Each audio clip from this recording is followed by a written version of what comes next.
general, due to ignorance of other languages, Spanish-speaking independent living groups are outside the English-speaking circuits.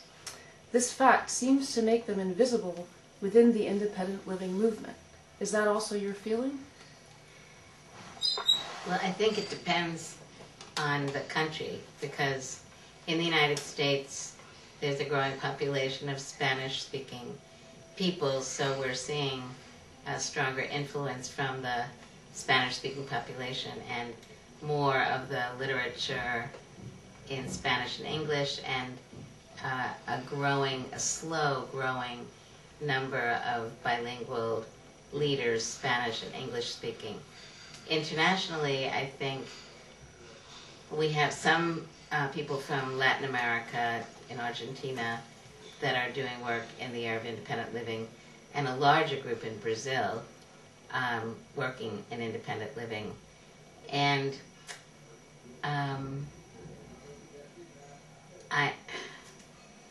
I'm wondering if part of the problem goes beyond just the language. Maybe part of the issue is how Spanish-speaking people in Spain are integrating in Europe. And because in Europe you have many different languages. So the German independent living movement, many people speak German, but I think they have a pretty strong influence on what's going on in the movement. I think the issue is not just language. I think the issue is empowerment and how strong the movement is in Spain and how much influence it has in the European movement. And it's probably more of an issue around Spain just emerging in the independent living movement and less the issue of the language. I know you have contact with many groups of disabled people outside the U.S. Do you feel you have a clear picture of the Spanish and European reality of the independent living movement? I have a reasonable understanding. I could know more, but I think I have some understanding. Are there substantial differences between the U.S. and European independent living movements?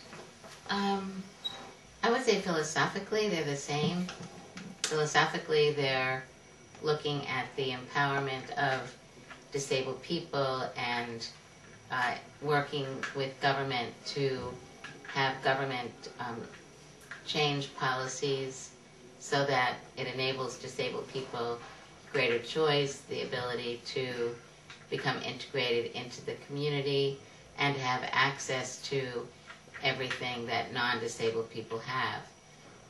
So from that perspective, I think the movement is really similar around the world. I think in the U.S., and I think one of the issues that people continue to discuss is whether or not the independent living movement is controlled enough by disabled people, because there's some concern that centers may have directors that are not disabled.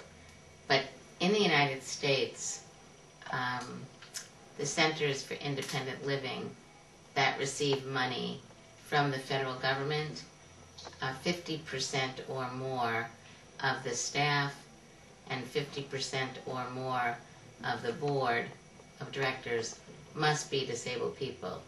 So there's a very strong influence from disabled people in paid positions and on the board of directors. I think the U.S. may be a little different because we have both the federal law, which is very explicit on how the organization has to look if it's going to receive money from the federal government. I think that may be one of the differences. What do you see as the current state of the independent living movement worldwide? Or perhaps we should say, what is the diagnosis? I think the independent living movement is evolving because it's still very new, and it's growing in countries where I think we would not have expected it to emerge so quickly. But countries like Pakistan now are going to have 10 independent living centers run by disabled people. And they were very influenced by the Japanese, who were very influenced by the United States and by Sweden and Norway and Germany. So I think we're seeing centers develop in South Korea and Thailand. They're emerging. I believe if you think about independent living conceptually, meaning the voices of disabled people being heard and being recognized as the most important voices in the discussion on disability, then I think we have to also look at the development of the UN Convention on the Rights of Persons with Disabilities. And there, the disability community had a very, very strong influence on the way the language was written. Now, many of those people did not come from working in an independent living center. Many of them would not say they're part of the independent living movement, but they would all say they're part of the disability rights movement. So I think as the disability rights movement expands, we see an influence from the independent living movement. I mean, in the United States, as an example, we have almost 500 independent living centers. Some of them are very strong, and some of them are very weak. So the bigger you become, I think the more possibilities for very strong, moderate, and weak organizations. But the voices of disabled people, I think, are definitely being heard more now than ever before, and I believe the independent living movement has been a very strong influence. I think the basic principles of the independent living movement will always be valid because it's talking about self-direction, personal autonomy. It's talking about us as individual people having the ability to make choice, to have opportunities. I think the independent living movement is helping to influence the development of the convention, the UN Convention, and legislation in countries around the world.